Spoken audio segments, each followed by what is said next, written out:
The story of Leonardo da Vinci usually begins with light, with the soft Tuscan sun falling across rolling hills, with a curious child sketching birds in flight, with a universal genius whose notebooks seem to promise a future centuries ahead of his time.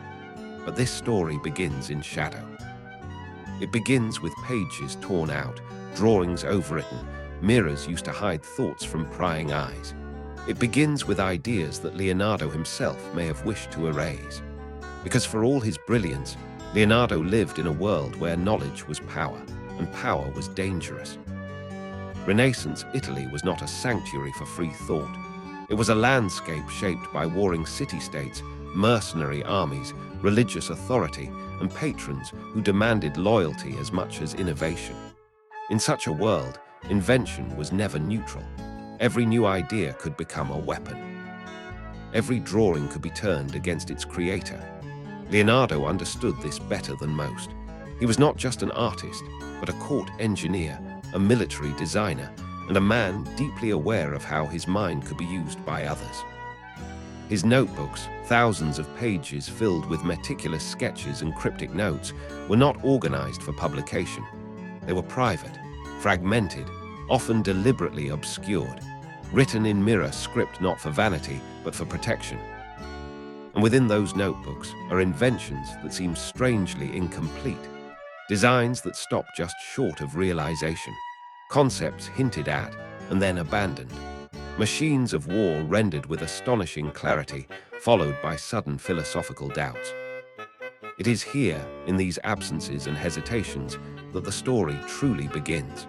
Leonardo was born in 1452, illegitimate, unbound by guild expectations, but also excluded from formal academic paths. This outsider status shaped him. He learned through observation rather than doctrine. Nature became his teacher. Water, wind, anatomy, motion, all were systems to be decoded. But systems, once decoded, can be manipulated. By the time Leonardo entered the service of Ludovico Sforza in Milan, he was no longer simply an artist seeking patronage. He presented himself as a military engineer first, listing his abilities to design bridges, fortifications, cannons, and devices of terror. Painting, he said, he could do in his spare time. This was not false modesty, it was strategy. Milan was a city under constant threat. War was not an abstraction, it was an expectation. Leonardo's role was to imagine ways to defend, to attack, to outthink the enemy. And he did. He imagined machines that could roll across battlefields, protected by angled armor, bristling with cannons. He imagined giant crossbows capable of hurling projectiles with terrifying force. He imagined scythed chariots, rapid-fire weapons, and devices meant to sow fear as much as destruction. Yet something in Leonardo resisted completion. The famous armored vehicle, often called a precursor to the tank, contains a fatal flaw in its design: gears that would cause it to move backward instead of forward. Scholars have debated whether this was a mistake, a misunderstanding, or something else entirely. What if it was intentional? Leonardo was meticulous. Errors of that magnitude are rare in his work. And when similar inconsistencies appear across multiple designs, a pattern begins to emerge. It is as if Leonardo wanted the idea to exist, but not the machine. The concept, but not the consequence. This tension runs through his notebooks like a fault line. On one page, he calculates trajectories and impact forces. On the next, he writes of the madness of war, of men who destroy each other for reasons they scarcely understand. He was both fascinated and repulsed by violence, both capable of designing instruments of death and deeply troubled by their implications. To understand why Leonardo might have wanted some inventions erased, we must understand the man as a whole. He was not driven by conquest or ideology. He was driven by curiosity. And curiosity, when paired with power, creates moral responsibility. Leonardo dissected human bodies in secret, at a time when such acts were forbidden or frowned upon. He mapped muscles, organs, and bones with unprecedented accuracy. His anatomical drawings were centuries ahead of medical science. Yet he never published them. Not a single comprehensive anatomical treatise appeared in his lifetime. Why? Part of the answer lies in fear. Fear of religious backlash, fear of misunderstanding. But part of it lies deeper. Leonardo understood that knowledge changes how humans see themselves. To reveal too much too soon could destabilize not just institutions, but identities. The same is true of his mechanical inventions. Some were harmless, even whimsical. Others were transformative, and a few were catastrophic in their potential. As the Renaissance unfolded, Europe stood on the brink of a technological acceleration it did not yet recognize. Gunpowder had already changed warfare. Printing would soon change knowledge itself. Leonardo stood at the center of this shift, able to see further down the road than almost anyone else. And what he saw frightened him. In his notes, Leonardo often speaks of water as both creator and destroyer. He designed canals and flood control systems, but also imagined ways to use water as a weapon, diverting rivers to starve cities, flooding enemy territories. These ideas were not theoretical. They were practical, achievable, and devastating. Yet again, many of these plans were never executed. Some were presented to patrons and then quietly shelved. Others remained buried in notebooks, unlabeled, incomplete. Leonardo's relationship with his patrons was always complex. He needed their support, but he did not fully trust them. Ludovico Sforza fell from power. Cesare Borgia, another patron, was ruthless and unpredictable. The Medici were patrons of art, but also masters of political manipulation. Leonardo moved between these worlds carefully. He offered brilliance, but withheld finality. He gave visions, but not always blueprints. This pattern raises a profound question. Was Leonardo merely distracted, perpetually jumping from one idea to another, or was he exercising restraint, choosing not to unleash certain inventions on a world he believed was unready? The Renaissance celebrated human potential, but it also revealed human cruelty. Leonardo saw both with equal clarity. His notebooks are filled with studies of beauty and decay, harmony and chaos. He drew angels and monsters with the same careful hand, and sometimes he crossed things out, not casually, deliberately. Lines drawn through mechanisms, notes overwritten, pages rearranged. It is as if he were editing not just his work, but the future. As this story continues, we will follow these erased lines. We will examine inventions that existed only in fragments and ask why. We will explore the political pressures that shaped Leonardo's choices, the ethical reflections that haunted him, and the moments where he stepped back from the edge of his own genius. Because the greatest mystery surrounding Leonardo da Vinci is not what he invented, it is what he chose not to. As we move deeper into his life and mind, it's worth pausing for a moment of quiet reflection. If you find yourself drawn into these hidden layers of history, consider showing your support by liking this documentary and subscribing to the channel. It helps ensure that stories like this continue to be told carefully, thoughtfully, and in full. Leonardo's notebooks do not read like the confident proclamations of a man certain of his legacy. They read like conversations with himself, questions posed and left unanswered, ideas tested, doubted, revisited years later. This internal dialogue becomes especially clear when we examine his work on flight. From an early age, Leonardo was obsessed with the idea of human flight. He studied birds relentlessly, sketching their wings in motion, analyzing the structure of feathers, the distribution of weight, the mechanics of lift. He climbed hills to watch hawks glide on thermals. He imagined what it would feel like to leave the ground. His designs for flying machines are among his most famous: ornithopters with flapping wings, gliders shaped like bats, devices that resemble modern parachutes, and yet none were built in his lifetime. Not one verified attempt at human flight is recorded. This is often attributed to technological limitations, materials too heavy, power sources insufficient. But Leonardo understood these constraints. He calculated weight-to-lift ratios. He knew the limits of human muscle. and still he persisted in designing. Then, abruptly, he stopped. Later notebooks shift away from flight. The obsession fades. The drawings become sparse. The notes grow philosophical. He writes about the arrogance of man who seeks to rival birds, about nature's laws and the folly of ignoring them. Was this a realization of impossibility or a moral reckoning? Flight, after all, is not just a technical achievement. It is a strategic one. The ability to observe from above, to move unseen, to strike from the sky.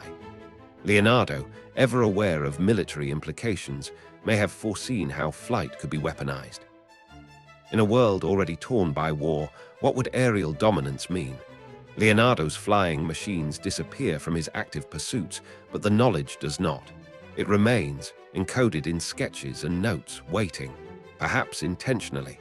This pattern repeats with automation. Leonardo designed mechanical lions, self-moving carts, programmable drums. These were marvels of ingenuity, early explorations of robotics.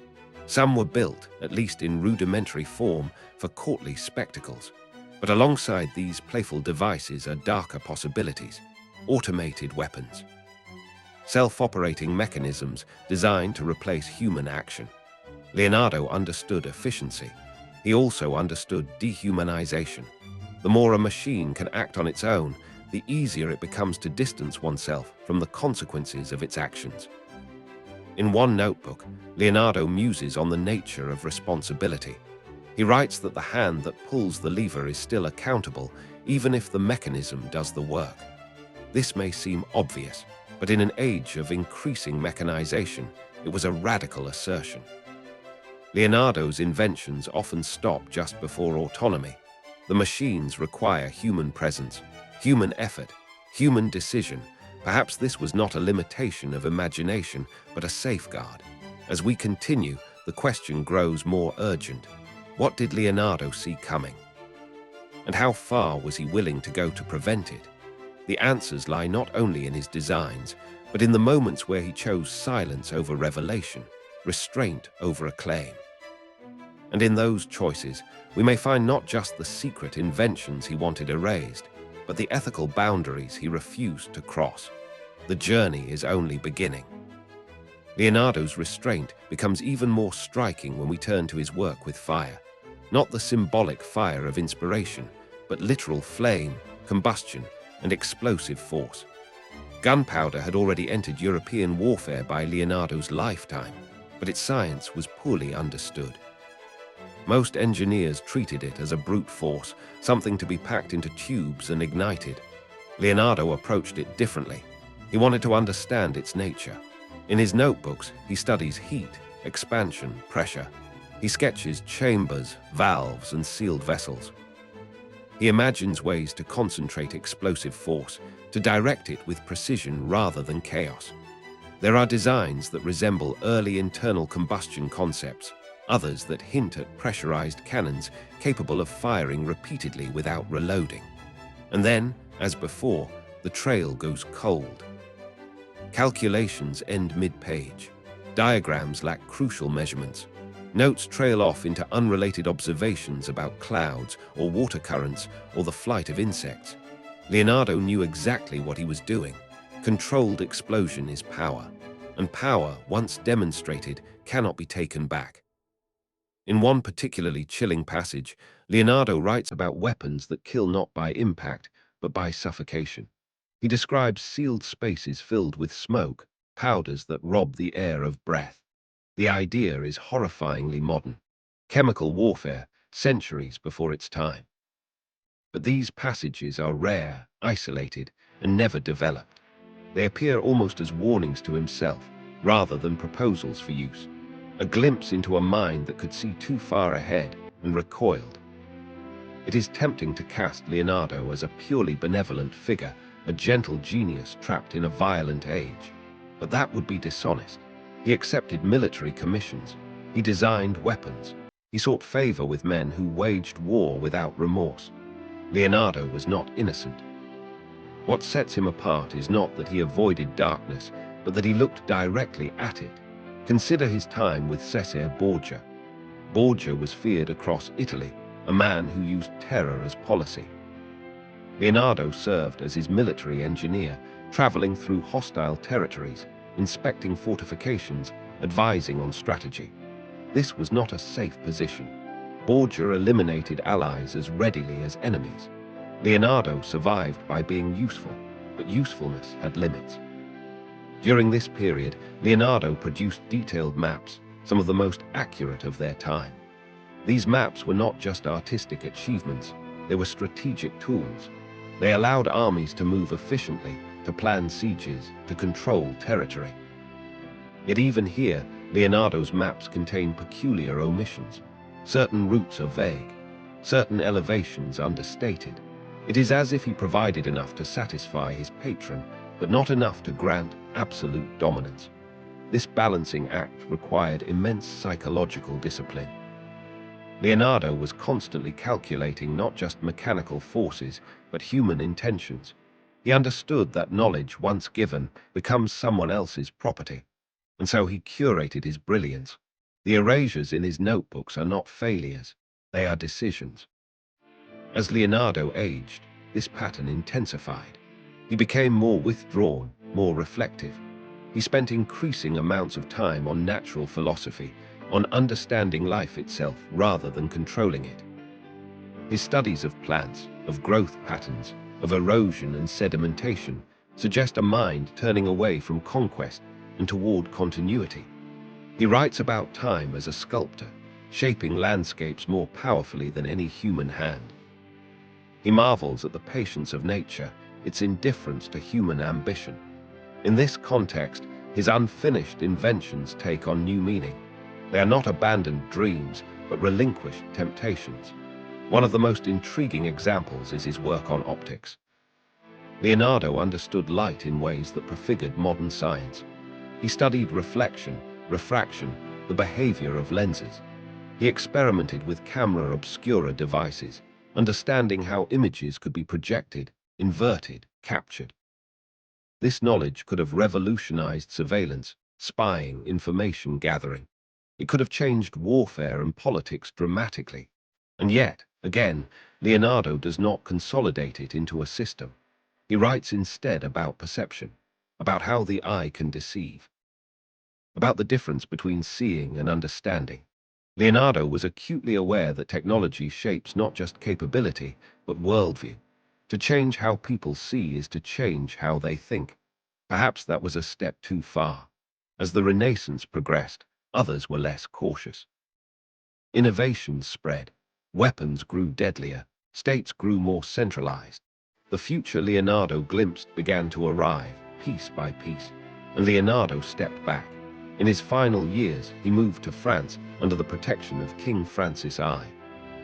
He was honored, respected, but no longer at the center of political intrigue. His role shifted from creator to elder observer. He carried his notebooks with him, thousands of pages of ideas accumulated over a lifetime. He did not organize them for publication. He did not ensure their dissemination. He left them scattered, coded, vulnerable to misinterpretation. This is perhaps the greatest erasure of all.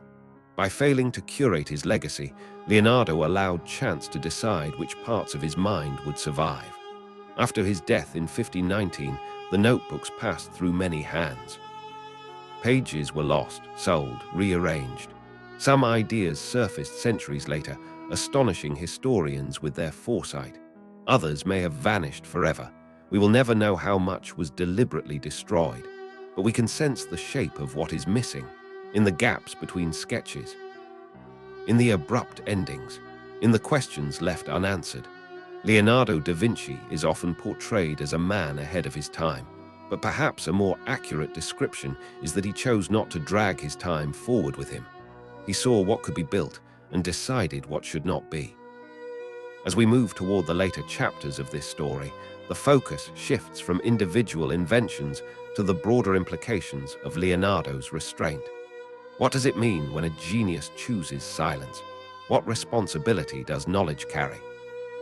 And what lessons does Leonardo's self-erasure hold for a modern world that rarely pauses before advancing? If these questions resonate with you, if you find yourself lingering on them, Consider supporting this ongoing exploration by liking the documentary and subscribing. It helps keep space open for long, careful stories that ask not just what we can do, but what we should. Leonardo's life ends quietly. No grand revelation, no final manifesto. Just a man, his notebooks, and a future he chose not to fully unleash.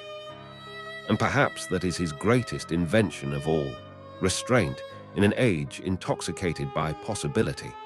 The silence he left behind speaks volumes. Silence, however, has a way of inviting interpretation. In the decades after Leonardo's death, those who encountered fragments of his notebooks were struck not only by what was there, but by what seemed to be deliberately withheld. The Renaissance was giving way to an age of systematization. Knowledge was being categorized, published, standardized. Leonardo's work resisted all of this. It refused to settle. Collectors and scholars who handled his pages often tried to impose order where none existed. They grouped drawings by theme, rewrote notes into legible script, even redrew designs to correct them. In doing so, they may have erased clues Leonardo intentionally left behind. What survives today is already filtered, already interpreted, already incomplete. This complicates any attempt to identify specific inventions Leonardo wanted erased. The erasure is not always a missing page. Sometimes it is a missing intention. One such case appears in his studies of human anatomy as applied to mechanics. Leonardo did not see the body as separate from machines. To him, muscles were levers, joints were hinges, tendons were cables. This perspective allowed him to design machines that mimicked life with uncanny accuracy, but it also allowed him to imagine the reverse, modifying the human body to better serve mechanical ends. In a handful of notes, Leonardo explores ways to augment strength, endurance, and efficiency. Harnesses that redistribute load, breathing aids for laborers working in toxic environments, even devices meant to stabilize or constrain the body during repetitive tasks. These could be seen as precursors to ergonomic design or even prosthetics, but they also brush against something darker: the mechanization of human labor. Leonardo lived at a time when large-scale industry had not yet transformed society, but he could imagine it. He could imagine systems where human bodies were components, valued only for output. And again, he pulls back. There is no comprehensive treatise on human-machine integration, no final design, just fragments, enough to show possibility, not enough to enable exploitation. Leonardo's sensitivity to exploitation was shaped by what he saw around him.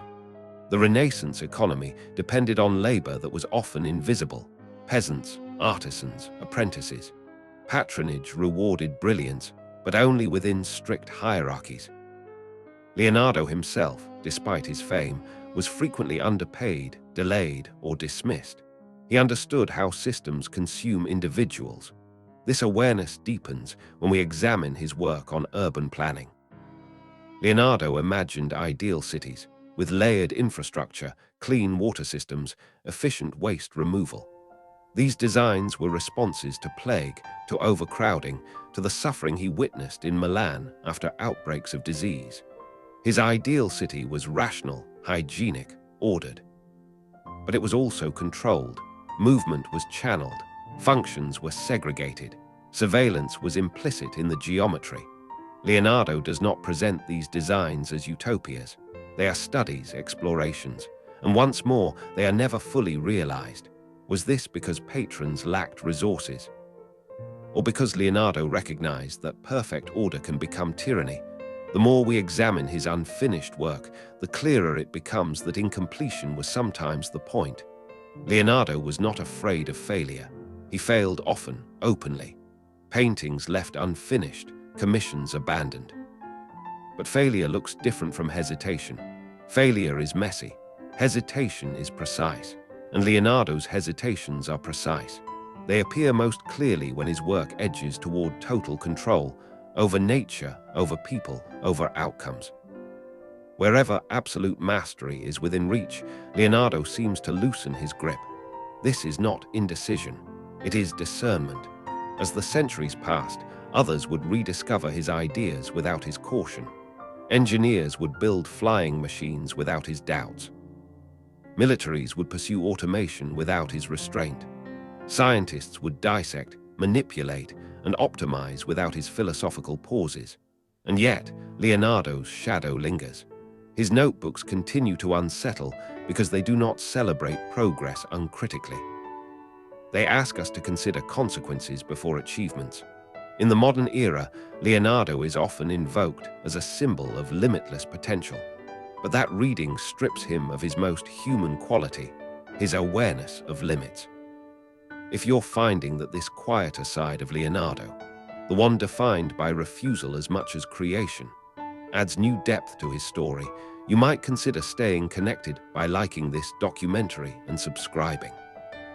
These explorations unfold slowly, and they benefit from an audience willing to linger with uncertainty. Leonardo's erasures challenge us because they deny closure. They leave us with responsibility. Responsibility to decide what to do with knowledge once we have it. Responsibility to ask not just whether something can be built, but whether it should. As we move forward, we will turn from Leonardo's lifetime to his afterlife, how later generations interpreted, misinterpreted, and sometimes weaponized his ideas. The story of erased inventions does not end with their creator. In many ways, that is where it truly begins. The Enlightenment revered Leonardo as a precursor. Engineers and philosophers mined his notebooks for inspiration. Some approached his work with reverence, others with ambition. They saw in his sketches not warnings, but challenges, to complete what he left unfinished. This impulse reached a peak in the 19th and 20th centuries when industrialization made many of Leonardo's concepts suddenly feasible. Materials improved, power sources expanded. Precision manufacturing emerged. Designs once dismissed as impractical were revisited with excitement. Flying machines, armored vehicles, automated systems. Leonardo's incomplete thoughts became blueprints for a new age. And yet, something was lost in translation. Detached from the context of Leonardo's ethical reflections, his inventions could be read as endorsements rather than inquiries. The pauses disappeared. The doubts were ignored. The future he hesitated to unleash arrived anyway, driven by others less cautious. This raises an unsettling possibility. Perhaps Leonardo did not erase his inventions because he doubted their feasibility, but because he doubted us, doubted our readiness to wield them wisely. In that light, his notebooks become not just records of genius, but tests of character. They ask each generation the same question: what will you do with this? We cannot ask Leonardo for answers, but we can listen to the silences he left behind. And in those silences, we may find the most enduring lesson of all. As the modern world inherited Leonardo's fragments, it also inherited his unresolved tension. The industrial age, intoxicated by speed and output, had little patience for hesitation. Where Leonardo paused, others accelerated. Where he questioned, they optimized. And in doing so, they unknowingly stepped into the very future he may have feared. Consider the armored vehicle once more. For centuries, it was treated as a curiosity, a symbol of Leonardo's imagination outpacing his era. But when mechanized warfare emerged in the 20th century, historians returned to that drawing with fresh eyes. Suddenly, the sloped armor, the radial weapon placement, the enclosed crew compartment all seemed eerily familiar. The flaw in the gearing was often dismissed as a simple mistake. Yet modern engineers who reconstructed the design noticed something peculiar. The error is not random, it is precise. Reverse the gearing and the machine functions. Leave it as drawn and it fails completely. This is not how Leonardo worked. If the flaw were accidental, we would expect inconsistencies, miscalculations, approximations. Instead, we find coherence everywhere else. The weight distribution works. The angles deflect force. The geometry is sound. Only the transmission sabotages the entire system. It is as if Leonardo locked the door and hid the key. This pattern repeats in other military designs. Multi-barreled cannons with elegant rotation systems, but no ignition sequence. Rapid-fire mechanisms lacking a reliable feed. Defensive fortifications brilliant in theory, but missing a final calculation that would make them executable. Leonardo was not teasing future engineers. He was drawing a line. To cross it would require someone else to take responsibility. The question then becomes, responsibility to whom? Leonardo's notebooks reveal a man deeply troubled by unintended consequences. He writes about inventions escaping their creators, about how tools shape the hands that wield them. He understood that once a weapon exists, its use cannot be controlled by intention alone. This insight places Leonardo astonishingly close to modern ethical debates about technology, artificial intelligence, autonomous weapons, genetic engineering, systems whose power exceeds our ability to foresee their impact. Leonardo lived 5 centuries ago, but he was already wrestling with the same dilemma. When does innovation stop serving humanity and begin to redefine it? His answer was not prohibition. He did not burn his notes. He did not destroy his drawings wholesale. Instead, he fragmented them. He slowed their transmission. He ensured that understanding would come only with effort, interpretation, and time. In doing so, he shifted the burden forward. Later generations would have to decide whether to complete his work. This strategy is most evident in his studies of energy. Leonardo was fascinated by perpetual motion, not because he believed it possible, but because he wanted to understand why it was not. He analyzed systems of wheels, weights, and fluids, disproving the concept again and again. But alongside these refutations are glimpses of something else: energy storage, transfer, and amplification. Concepts that would later underpin engines, turbines, and power grids. Leonardo stops short of synthesis. He never presents a unified theory of energy. He leaves the pieces scattered. Energy, after all, is neutral only in abstraction. In practice, it becomes industry, war, dominance. Leonardo understood that to unlock energy at scale would reshape civilization, and he was not convinced that reshaping would be humane. As Europe moved toward colonial expansion, mechanized production, and global conflict, Leonardo's doubts appear increasingly prescient. The world that emerged was powerful but fractured, efficient but often brutal. This is where the documentary's emotional weight deepens. Leonardo's restraint was not rewarded. It was misunderstood. He died respected, but not fully appreciated. His greatest contributions would only be recognized long after he was gone, often stripped of their cautionary context. If you've made it this far and find yourself reflecting rather than merely absorbing, this is a natural moment to stay connected.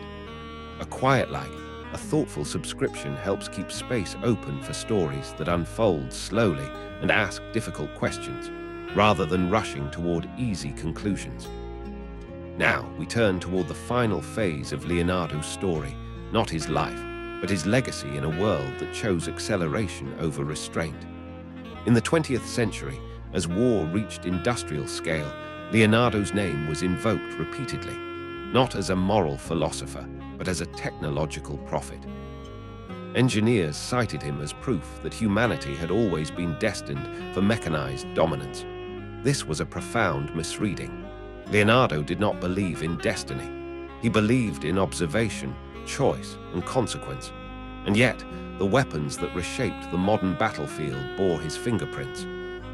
Tanks, aircraft, ballistics, even early concepts of remote operation and automation echo his thinking. The difference is that Leonardo imagined these systems in isolation, as thought experiments. Modern civilization implemented them as doctrine.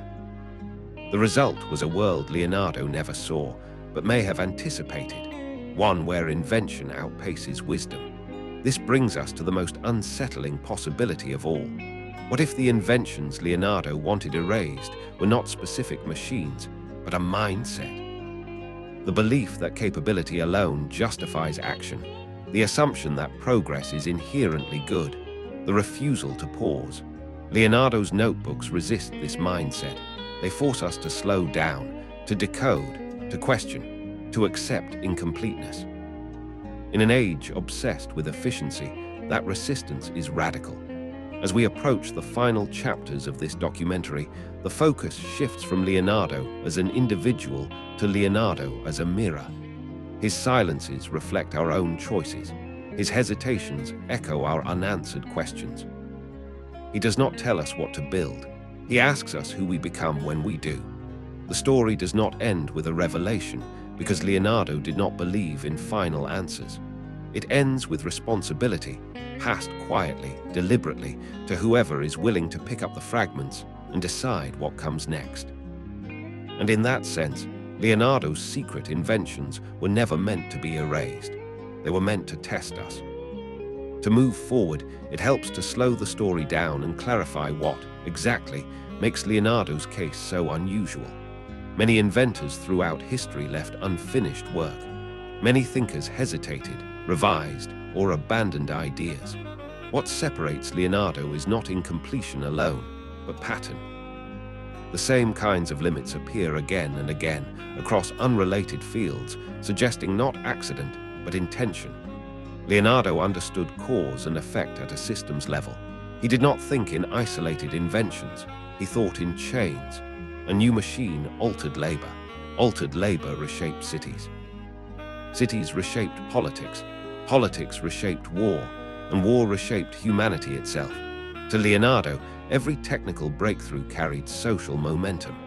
This is why his notebooks often jump abruptly from mechanics to philosophy. A page calculating force might be followed by a meditation on human folly. This was not distraction, it was integration. He was testing ideas not just for functionality, but for consequence.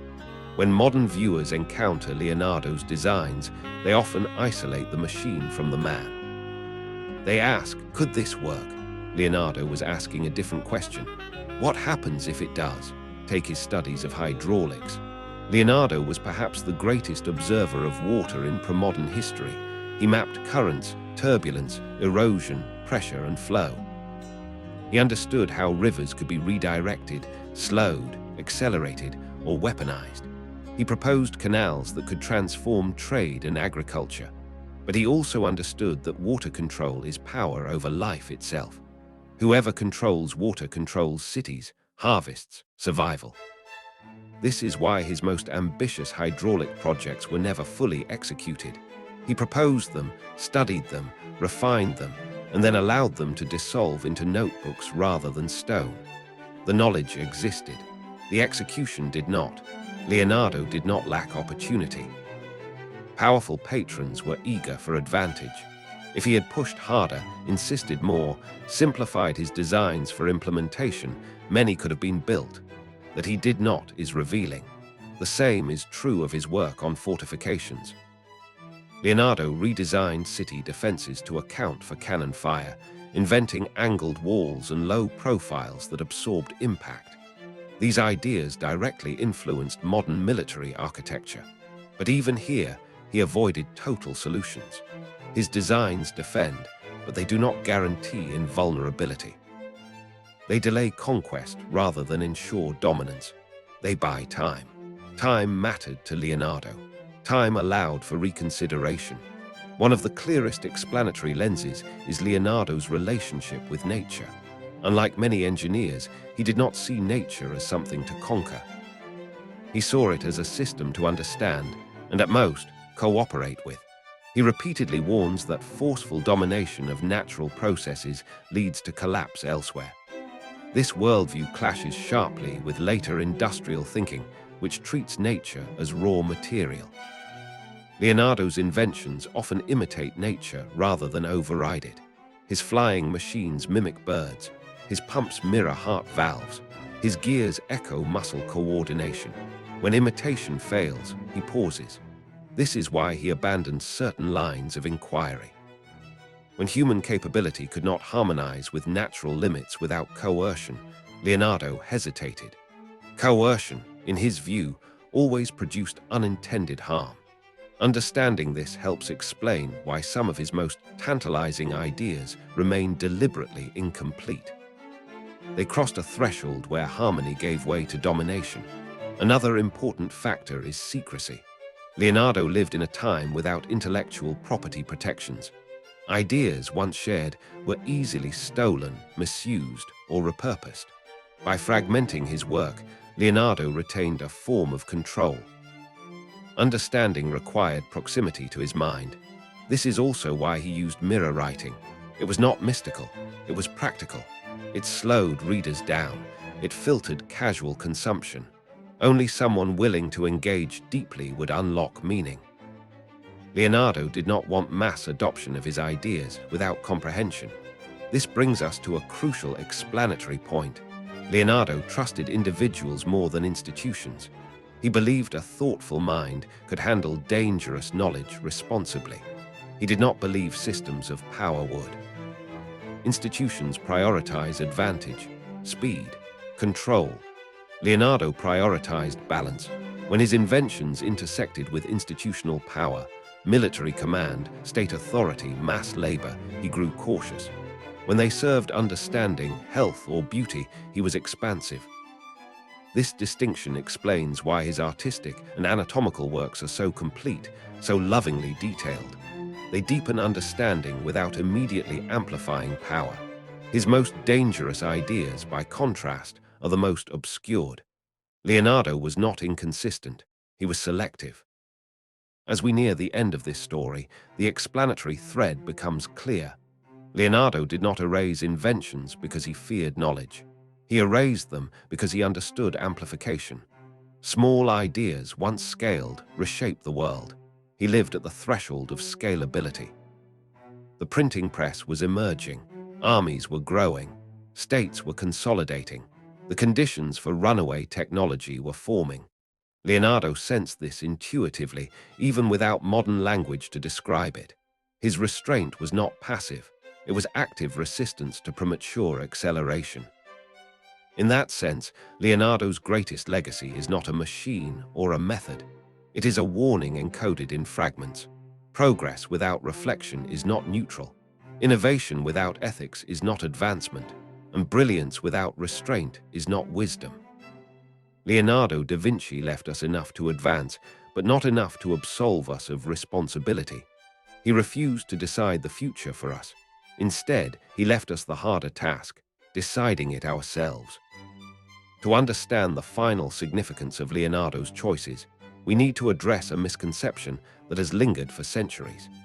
Leonardo is often described as a man whose mind simply moved too fast for completion, a genius distracted by too many ideas. But when we look closely, distraction does not explain consistency. Forgetfulness does not explain restraint, and curiosity alone does not explain silence. Leonardo returned to certain ideas repeatedly across decades. He revisited flight, warfare, hydraulics, optics, anatomy, and automation again and again. Each time, his understanding deepened, yet the same ceiling remained.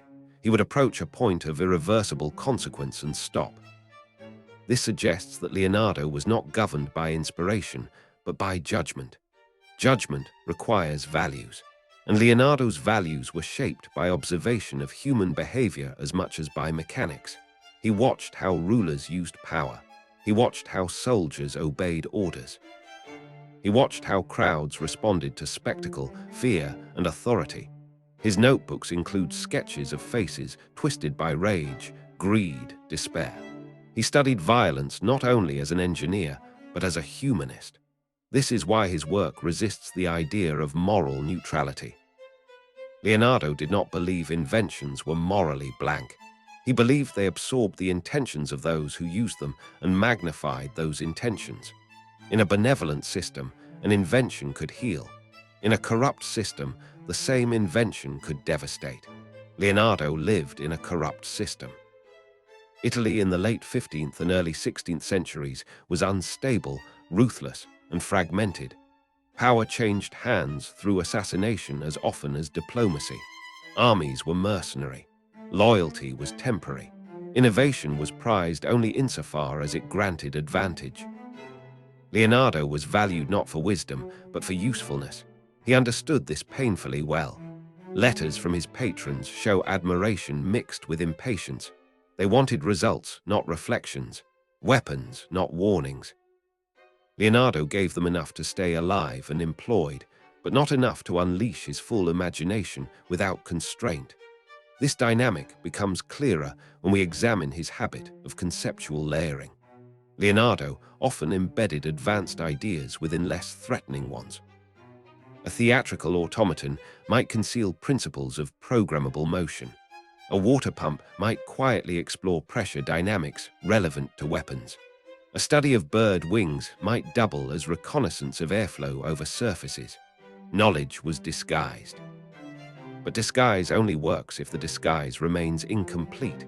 If fully realized, the true purpose becomes obvious. This is another reason Leonardo left so much unfinished. Completion reveals intention. By leaving ideas in fragments, Leonardo allowed plausible deniability to others and perhaps to himself. There is also a deeply personal dimension to this restraint. Leonardo was not a detached intellect. He was sensitive, introspective, and acutely aware of suffering. He wrote about animals with empathy. He avoided eating meat. He expressed disgust at cruelty. This temperament does not align with unrestrained technological aggression. When Leonardo imagined the consequences of his ideas, he imagined real bodies, real cities, real destruction. These were not abstractions. He had seen siege warfare. He had walked through plague-ravaged streets. He had watched executions. The cost of innovation was visible to him. In modern terms, we might say Leonardo possessed what we now call foresight ethics, the ability to imagine downstream harm before it occurs. This is rare even today. In his time, it was extraordinary. As his life drew to a close, Leonardo became increasingly concerned with legacy. But not legacy as fame, legacy as influence. He understood that his notebooks would survive him. He also understood that he could not control how they would be interpreted, so he made interpretation difficult. He fragmented chronology. He mixed subjects. He avoided final synthesis. He ensured that understanding required patience, humility, and effort. In effect, he created a filter. Those seeking quick power would find his work frustrating. Those seeking understanding would persist. If you've stayed with this story through its quieter, more demanding passages, that patience is exactly what Leonardo valued. And if you feel these explorations are worth continuing, a simple like or subscription quietly supports the creation of more long-form documentaries that respect complexity rather than racing past it. Now, we arrive at the final explanatory insight. Leonardo did not want his inventions erased in the sense of destroyed. He wanted them delayed. Delayed until humanity matured. Delayed until wisdom caught up with capability. Delayed until the systems wielding power were accountable enough to handle it. Whether that delay succeeded is an open question. Many of the futures Leonardo hesitated to release eventually arrived anyway, without his guidance, without his caution. They arrived shaped by ambition rather than balance, and yet his notebooks remain as a counterweight. A reminder that someone once saw further and chose restraint. In the end, Leonardo da Vinci's greatest act was not invention, but refusal. Not silence born of fear, but silence born of responsibility. He trusted the future enough to leave it unfinished. And he trusted us enough to decide what to do next. The story of Leonardo da Vinci does not conclude in the year of his death, nor in the rediscovery of his notebooks, nor even in the machines later built in his image. It concludes every time humanity stands at the edge of a new capability and must decide whether to step forward or step back. Leonardo's life reminds us that progress is not an unstoppable force of nature. It is a series of choices made by individuals, shaped by values as much as by intelligence. He demonstrated that the most powerful decision a creator can make is not always to build, but to refrain. In a world that increasingly measures success by speed, Leonardo offers a different metric: understanding. He did not rush to dominate nature. He studied it. He did not seek to outpace his peers. He sought to comprehend the systems beneath appearances. And when comprehension revealed danger, he paused. This pause is what makes his silence so unsettling. It implies awareness.